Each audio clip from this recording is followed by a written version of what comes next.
मेरे प्यारे बच्चों, आज हम छंद का तीसरा पाठ लेकर के आए हुए हैं। आज जो है तीसरा पाठ पढ़ाएंगे। इसके पहले वीडियो में आपको मातृ छंद के विषय में दोहा और सोठा के विषय में पढ़ाया गया था। आज चौपाई और रोला के विषय में संपूर्ण जानकारी देंगे। तो आज आप लोग अच्छी तरीके से मात्रा लगाना सीख लीजिए, जिससे कि भविष्य में आपको दिक्कत ना हो।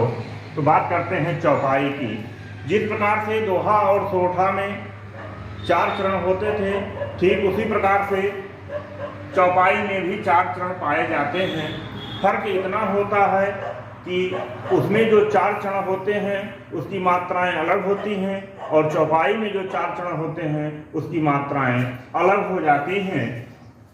तो यहाँ जो चरण है, तो प्रत्येक चरण में यहाँ 16 मात्राएं पाई जाती हैं, और दोहा में 11 और 13 मात्राएं पाई जाती थी। तो यहाँ जो है सीधा 16 मात्राएं पाई जाती हैं। तो कहीं कहीं समान मात्रा होने की वजह से ये सममात्रिक छंद कहलाता है। कौन सा छंद कहलाता है? सममात्रिक छंद कहलाता है। क्यों?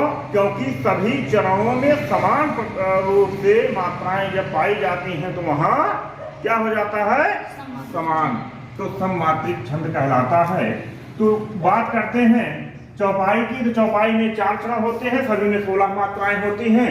आपको उदाहरण दे रहे हैं, इसको देखिए, बहुत ही अच्छा उदाहरण है। बार बार परीक्षाओं में पूछा जाता है, यही पंक्ति को लिख दिया जाता है और पूछ लिया जाता है बताइए कौन सा छंद है। तो जब तक मात्रा लगाना आप नहीं जानेंगे तब तक जो है इसको हल नहीं कर सकते हैं। तो मात्रा लगाने के विषय में हम आगे बता चुके हैं इसके पहले वाली वीडियो में, पुनः आप देख लीजिए। प्रविश नगर की जय सब ताजा, हृदय राख कौशलपुर राजा, गरल सुधारी पुकारई मिटाई, गोपद सिंधु अनल चितलाई।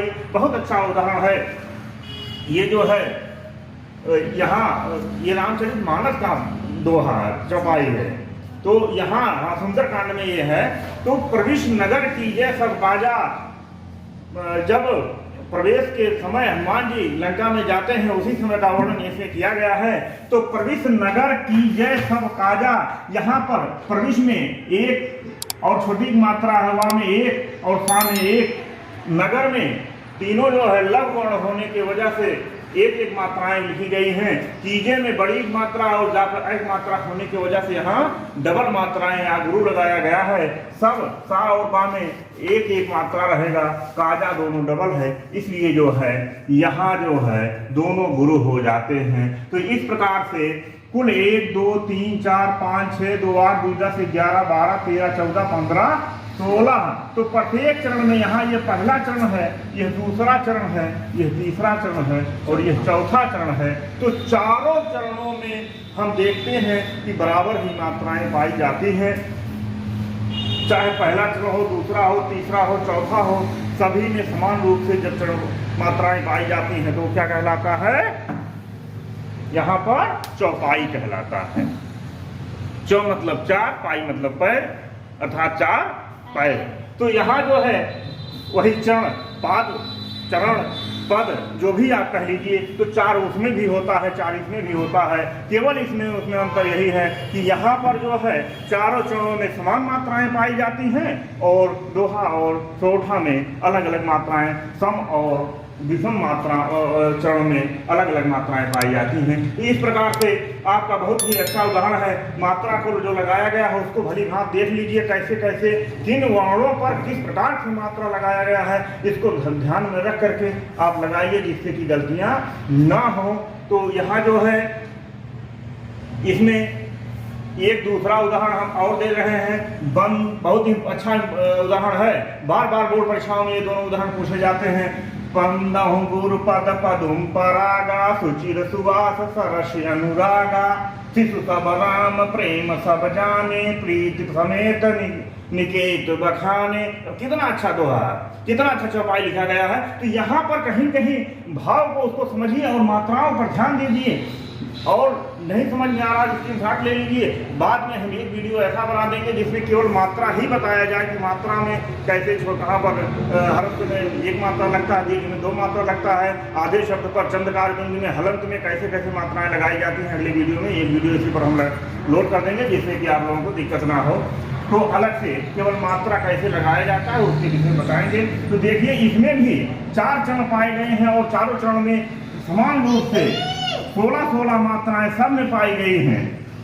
सब में 16 मात्राएं पाई गई हैं। देखो 1 2 2 4 2 6 7 2 9 10 11 12 13 14 15 16 तो 16 मात्राएं सभी चरणों में पाई गई हैं। तो जहां पर समान रूप से सभी चरणों में समान रूप से मात्राएं पाई जाती हैं वो क्या कहलाता है? हाँ, चौपाई कहलाता है। इसको ध्यान में रखिए। प्रश्न घुमा करके कई बार पूछा जाता है। बोर्ड की परीक्षा में, हाई स्कूल में, इंटर में ये जरूर पूछा जाता है। ये पंक्ति दे देंगे, कौन सा छंद है पूछ लेंगे या दूसरे प्रकार से प्रश्नों को पूछ लेते हैं।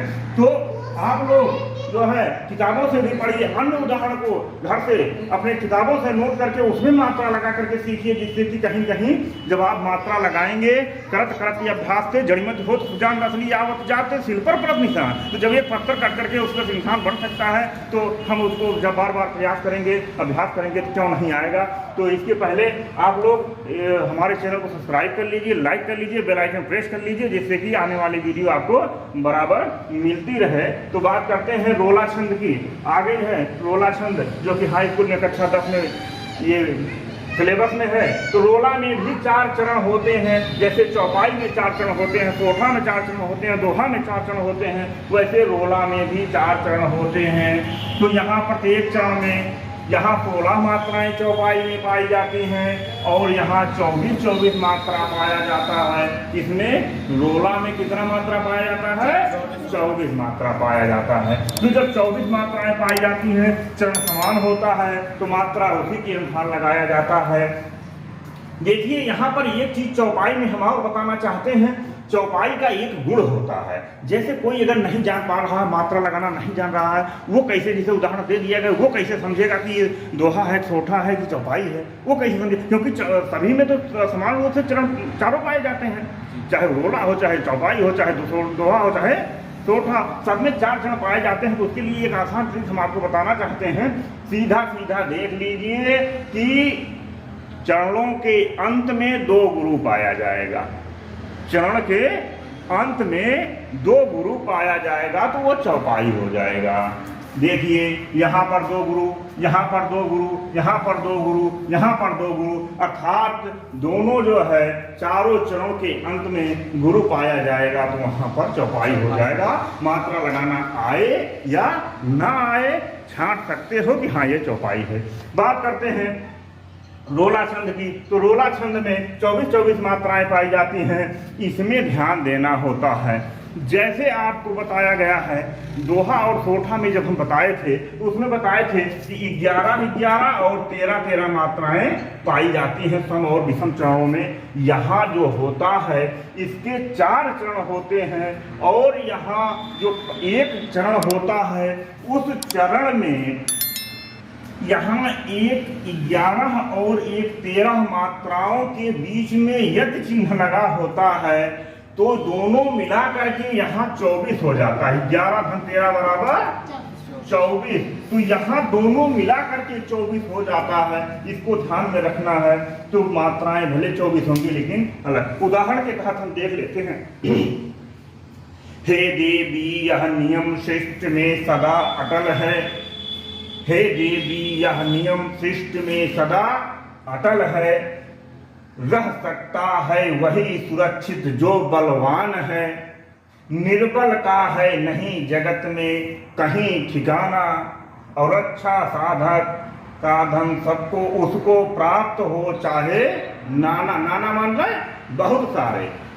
यहाँ एक ज्ञान भी मिल रहा है। क्या ज्ञान मिल रहा है कि वही जो है सृष्टि में वही अटल है, अर्थात स्थापित है, स्थिर है। कौन? जिसके पास शक्ति हो, बल हो, वो सुरक्षित वही रह सकता है। जो निर्बल है, जिसके पास बल नहीं है, तो चाहे रुपये का बल हो, चाहे धन का बल हो, चाहे पावर हो, तो कहीं न कहीं शक्ति नहीं है तो वह सुरक्षित नहीं माना जाता है।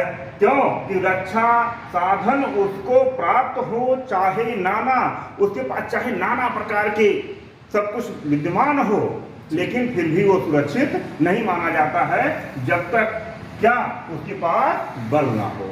तो यहाँ बात करते हैं, देखिए मात्रा में हे देवी 2 2 4 2 6, यह में देखिए एक सिंगल ह्रस्व लगा हुआ है, 2 2 4 2 6 2 8 9 10 11। अब देखिए यहाँ 11 आ गया, फिर 2 1 3 2 5 1 6 2 8 2 10 11 12 13। अब यहाँ 24 जो आया, 11 धन 13 बराबर 24, मात्रा 24 मिल गया। इसी प्रकार से सभी में 11 धन 13 बराबर 24, तो चारों चरणों में 11 प्लस 13 बराबर 24, ये जो है बार बार आता रहेगा। जितने चरण है सभी में 24 मात्राएं पाई जाती हैं, तो क्या कहलाता है? रोला कहलाता है। इसका स्क्रीनशॉट आप लोग ले लीजिए और इस वीडियो को 2 से 3 बार श्रवण कर लीजिए, जिससे कि आपको कहीं कहीं जो दिक्कत होने वाली है तो दिक्कत ना उत्पन्न हो। तो आज के लिए इतना ही। चैनल को लाइक सब्सक्राइब कर लीजिए, बेल आइकन को प्रेस कर लीजिए।